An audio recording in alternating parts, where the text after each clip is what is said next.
হোলী আহি আছে, হোলীৰ কাৰণে হেপী হোলী এডভান্স।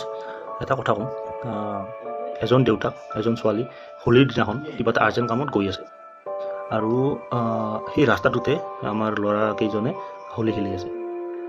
যদি আপুনি হ'লে হয় সেই পৰিস্থিতিটোত, আপুনি ছোৱালীজনীক সেই ৰাস্তাটোৰে লৈ গ'লে হয়নে?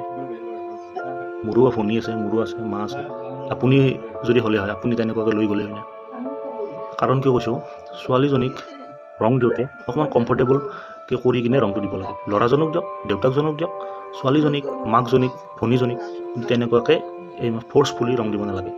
ছোৱালীজনী যাতে আনকমফৰ্টেবল নহয়, ছোৱালীজনী যাতে হোলী বুলি ক'লে কি ফূৰ্তিৰ দিন, ফূৰ্তি আপুনিও কৰিব লাগে, ছোৱালীজনীও কৰিব লাগে, ময়ো কৰিব লাগে, চবেই কৰিব লাগে ফূৰ্তি। এইটো হোলীটো হৈছে ফূৰ্তিৰ দিন, যাতে আপোনাৰ ফূৰ্তিৰ কাৰণে যদি ছোৱালীজনী যদি ভয় খাই যায়, ছোৱালীজনীতকৈ দেউতাক, ভায়েক, বয়ফ্ৰেণ্ড এইবিলাকে বেছি ভয় খায়, এইবিলাকত বেছি খং উঠে।